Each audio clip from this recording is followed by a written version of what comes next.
We're coming to our portage area. Just gonna go off what my scouting reports say. All right, Coach, we're here after the Osseo Invitational. It never disappoints, I don't think, does it? Now you start right out with the presentation of the colors by the local American Legion. Always emotional. Really emotional was today with the flag, and then they had one of the athletes for Osseo then plays the national anthem on the trumpet. It was great performance. Really good. Yeah, we were kind of pinned. Well, let's just go through the races that we ran today first. Okay.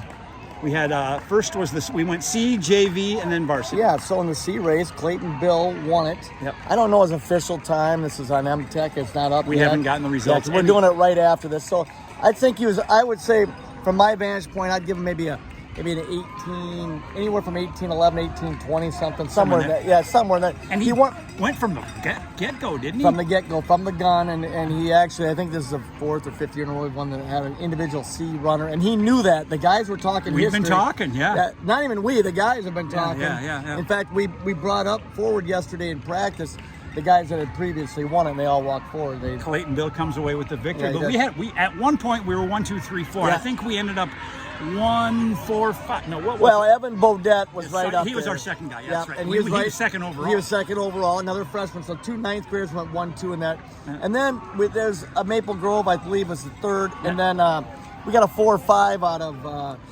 Noah Hansen and Peyton Kim. There we go. Yeah. And then who was our fifth? Our final score. That put a big smile on my face. Eddie McBreen. Yes. Fantastic. He made so many strides this year. Big strides. And he really sees the opportunity today. Yeah. That's one of the things we like about this meet is the fact that you have 3 divisions, so we have guys that can run near them. And Eddie McBreen, big contributor. But you know what? He's been working hard in practice. So we haven't seen the official results, but it's hard to imagine a scenario where we didn't win that thing, right? Well, you'd have to do some funny math in order not to. Okay, then we go to JV.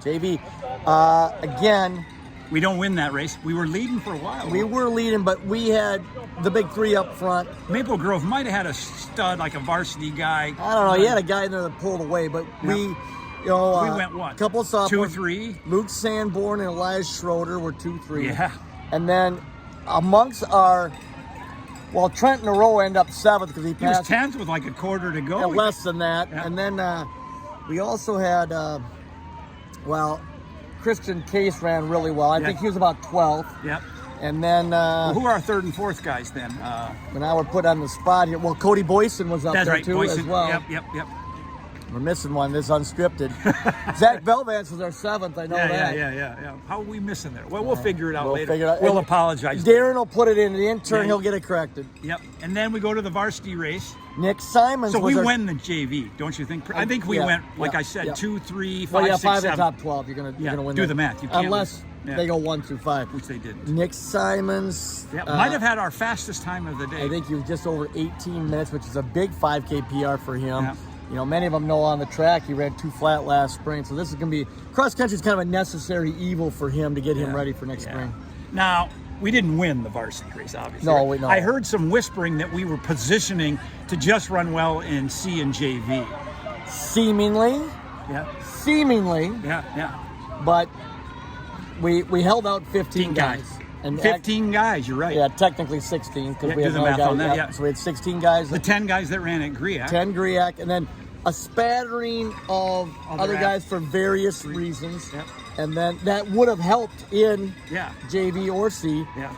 And so then Nick Simons had the fastest time of the day in the varsity race. So you're saying actually if we had brought a full squad, JV would have even been better and C would have even been better. We would have been so positioning is out of the. There was none of that going on. None of that was going on, especially not at Osseo. No. Yeah, we love this meat. Oh, it's great meat. The cookies didn't disappoint again, did they? Beef jerky cookies. Don't tell my cardiologist, but beef jerky cookies. They had these bars that were called Blondie bars. I've never heard of They had all kinds of names for all different things. But we're up in the North Metro, and things are just a little bit different here. Yeah, a little more free-spirited here. But they always, it seems like there's more on that rack every year. Yeah, it's just so much fun here. Yeah. This is at Elm Creek, by the way, which my good buddy Todd Sheldon, he always skis here in the winter. Well, it's on the Jim Dean Parkway. Jim Dean was... Not Jimmy Dean, not James Dean. No, Jim Dean. Long-time Osseo head coach. When they were a power. He built them power.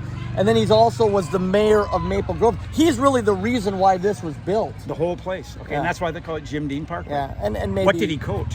It's cross country and track. Really? I didn't know that. Okay. Yeah, and I don't know if he's single-handedly had this built, but he was a key player in the outfit. Very cool. Okay, on to Owatonna next week. We'll try to do a preview in studio. I mean, the boys have been bugging me about getting back. We got to get back in studio, but the problem is they've changed the keys at the high school. I don't even know if our keys will get in there anymore. We'll have to talk to somebody.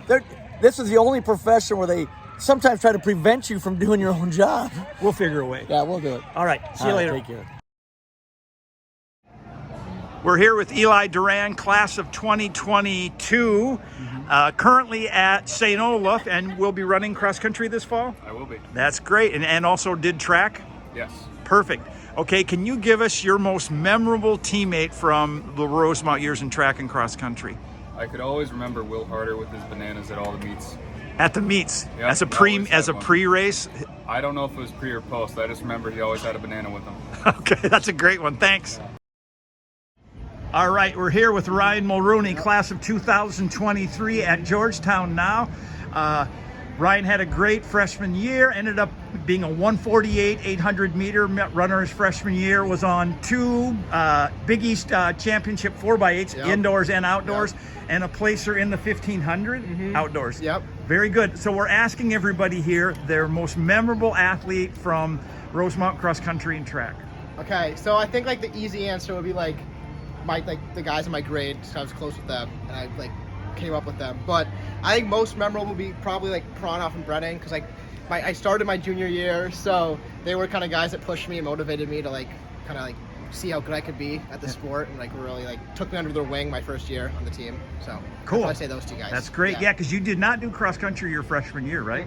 Yeah, I started my junior year. And your freshman year track, you guys didn't have track, We right? didn't That have was the it, COVID year. Yeah. Very Yeah. good. So Yeah. you're only 4 years of track experience in your whole life, right? Yeah. And yeah, 3 or 4. 148. Yep. Very good. Yep. Thank you. Yep.